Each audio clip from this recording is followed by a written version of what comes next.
Dans Exode 25, 1 à 9, il est écrit « Ils me feront un sanctuaire et j'habiterai au milieu d'eux. Vous ferez le tabernacle et tous ses ustensiles d'après le modèle que je vais te montrer. » Aussitôt que Dieu eut racheté les Israélites et les eut délivrés du pouvoir de l'Égypte, il transmit par Moïse ce message significatif « Ils me feront un sanctuaire ». Quelle est l'intention de Dieu lorsqu'il nous dit d'aller et de prêcher l'Évangile? Pourquoi veut-il des âmes? Pourquoi notre Dieu bien-aimé est-il si soucieux de chercher un pécheur perdu? Pourquoi s'occupe-t-il de nous? C'est parce qu'il veut un sanctuaire, il veut une maison. Nous devons dire aux gens que dès le commencement, le plan de Dieu en nous sauvant est qu'il désire que vous et moi, nous construisions cette maison. Ce privilège est donné à chaque croyant. Bien qu'il puisse le refuser, il doit cependant être conscient qu'il est une partie du sanctuaire de Dieu. Dans Éphésiens, l'apôtre utilise 7 noms pour désigner le peuple de Dieu.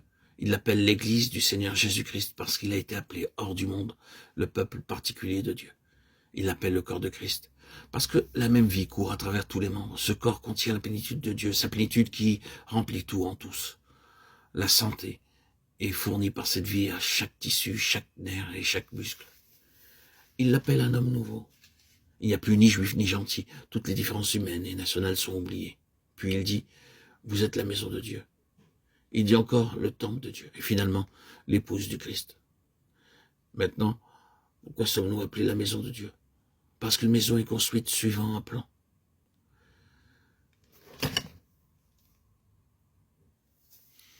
En dessinant une maison, un architecte tiendra compte de l'aération, de l'arrivée de l'eau, de l'éclairage, des sanitaires, de l'évacuation, des eaux usées. Ensuite, il bâtira.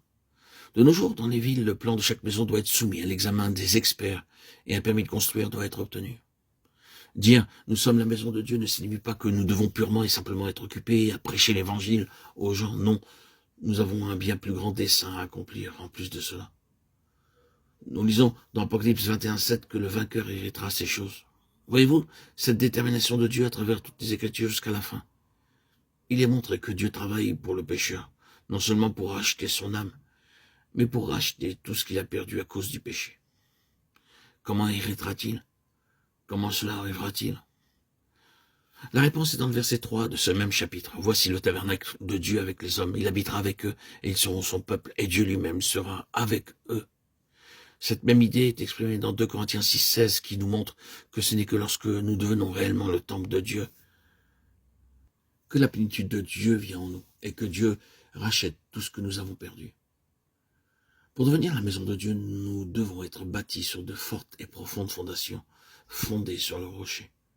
En tant que serviteurs de Dieu, nous devons nous assurer que nous passons suffisamment de temps dans l'étude de la parole de Dieu avec les autres. Autrement, ils demeureront spirituellement faibles. Nous devons savoir que nous n'avons pas seulement la responsabilité de prêcher, mais aussi d'amener le peuple à être profondément fondé sur le fondement des vérités de la foi. Et si nous voulons faire seulement un grand rapport afin d'étonner les gens, tout ce que nous avons à faire, c'est de compter les mains et les pieds aussi. Vous satisferez les gens, mais pas Dieu. Il veut un travail pur et profond et qui demeure, et non pas seulement des mains qui se lèvent ou d'autres signes extérieurs. Nous devons être sûrs que les gens que nous servons sont amenés à une expérience spirituelle personnelle du salut. Puis, nous devons les aider à comprendre qu'ils peuvent avoir une part dans la maison de Dieu. Dieu montre cela très clairement lorsqu'il dit à Moïse qu'il m'apporte une offrande, ceux qui donneront volontairement de tout leur cœur. Ce fut à ceux qui avaient eu l'expérience du sang de la nuit de Pâques que Moïse transmit cet appel. C'était le signe qu'ils étaient lavés, pardonnés et prêts maintenant pour recevoir plus. Mais cela fut tout à fait facultatif. Il n'y eut pas de contrainte, pas d'obligation, pas de pression. Il a été simplement donné l'occasion de devenir participant du sanctuaire de Dieu et aussi d'apporter des offrandes volontaires. Cela s'applique à nous aussi, mais ce n'est qu'un commencement.